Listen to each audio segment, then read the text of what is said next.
शहबाज शरीफ जो हैं वो इस वक्त मीडिया से बातचीत कर रहे हैं, तो वो सुन लेते हैं। अपने आप को उन्होंने कानून के सामने उन्होंने अपने आप को पेश किया है। तीसरी बात, हुकूमतें गिराई गई किसी की नहीं बल्कि नवाज शरीफ की हुकूमत का तख्ता उल्टा गया 2017 में। सिर्फ वफाक की हुकूमत नहीं बल्कि बलूचिस्तान की हुकूमत भी जो अच्छा भला काम कर रही थी उसका भी तख्ता उलट दिया गया। नवाज शरीफ की मुखालफत में, नवाज शरीफ की दुश्मनी में किसी और सूबे की हुकूमत नहीं गिराई गई थी 2017-18 में।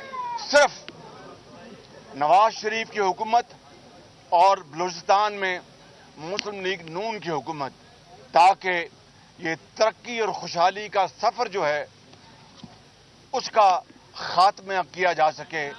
और फिर आपने देखा कि 5 साल 6 साल के बाद पाकिस्तान आज कहां खड़ा है। और अगर नवाज शरीफ ये चाहते तो केपी में जब 2013 के इलेक्शन के बाद वहां पर बाकी पार्टी के साथ मिलकर अपनी एक मखलूत हुकूमत बना सकते थे।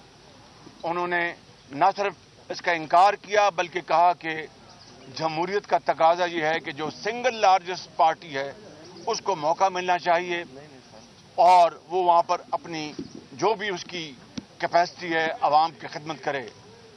मगर ये किसी को इल्म नहीं था कि वो तहरीक इंसाफ जो उस वक्त थी वो तहरीक तबाही बन जाएगी और पूरे पाकिस्तान में तबाही फैला देगी। लिहाजा 9 फरवरी के जो आलाकार हैं उनकी सहूलतकारी मैं समझता हूं कि मुल्क दुश्मनी है। इसमें किसी को कोई शक नहीं होना चाहिए।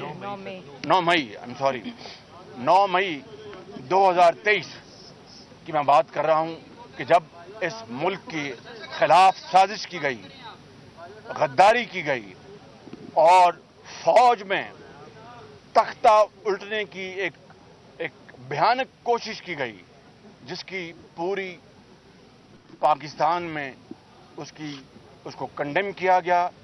और मैं समझता हूं ये बात ज़हन में रहनी चाहिए कि गद्दारी ना डेमोक्रेसी बर्दाश्त करती है, डिक्टेटरशिप तो बर्दाश्त करती नहीं जहां दुनिया में डिक्टेटरशिप है।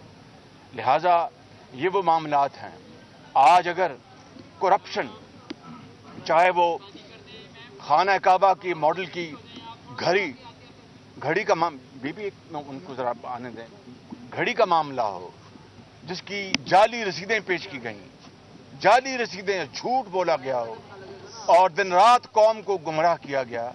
आज वक्त आ गया है कि हम इंशाअल्लाह मियां नवाज शरीफ की क़यादत में मैदान में उतरेंगे और पाकिस्तान की जो यूथ है, पाकिस्तान की जो नौजवान नस्ल है, बच्चे और बच्चियां, उनको तालीम के जेवर से आरास्ता पैरास्ता करने के लिए, उनको टेक्निकल एजुकेशन मुहैया करने के लिए, उनको दोबारा लैपटॉप उनके हाथों में थमाने के लिए और उनको इज्जत और वकार के साथ जॉब्स पाकिस्तान के अंदर और बाहर मुहैया करने के लिए इन करोड़ों नौजवान बच्चों और बच्चियों के लिए नवाज शरीफ इंशाअल्लाह इलेक्शन कैंपेन में भरपूर अपना प्रोग्राम का ऐलान करेंगे। और इसके साथ साथ माशरे में तमाम दूसरे जुड़े हुए तबकात के लिए इंशाअल्लाह हम अपना मंशूर लेके आएंगे जो कि दोबारा उसी सफ़र की निशानदेही करेगा जिसका खात्मा नवाज शरीफ के दौर में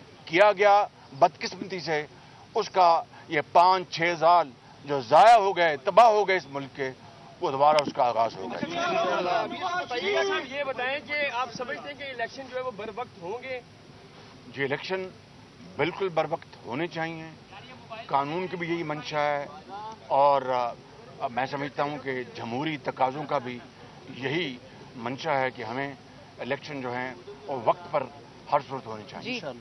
اچھا بتائیے گا کہ چہم گوئیاں دوبارہ ہیں کہ الیکشن وقت پر نہیں ہوں گے، بطور پارٹی کے صدر آپ اس کو کیسا دیکھتے ہیں، اور کیا یہ تقاضا ہے کہ الیکشن بالکل بر وقت ہونے چاہیے، اور مسلم نون کو اس سے کتنا فائدہ ہے، جیسے کہ لیول پلینگ فیلڈ کی بات کی جاتی ہے؟ دیکھیے لیول پلینگ فیلڈ کی میں نے بات کر دی کہ آج میں اس عدالت میں حاضر ہوا ہوں انصاف کی تلاش میں. میاں نواز شریف آج اسلام آباد کی ہائی کورٹ میں حاضر ہوں گے انصاف کی تلاش میں. اس سے زیادہ ہماری نظر میں لیول پلینگ فیلڈ اور کیا ہو سکتی ہے. رہی بات الیکشن کی، وہ میں اس کا جواب دے چکا ہوں کہ وہ ایک منٹ عثمان یہ بتائیں تحریک انصاف کا یہ دعویٰ ہے کہ لیول پلینگ فیلڈ نہیں ہے، اور آپ کہہ رہے ہیں کہ یہ ہے، آپ بھی پیش ہو رہے ہیں، میاں صاحب بھی پیش ہو رہے ہیں. تحریک انصاف کس قسم کی لیول پلینگ فیلڈ چاہتے ہیں؟ جب شہباز شریف لاہور میں اس وقت میڈیا سے گفتگو کر رہے تھے. سبسکرائب کریں اور بیل دبائیں تاکہ کوئی خبر رہ نہ جائے.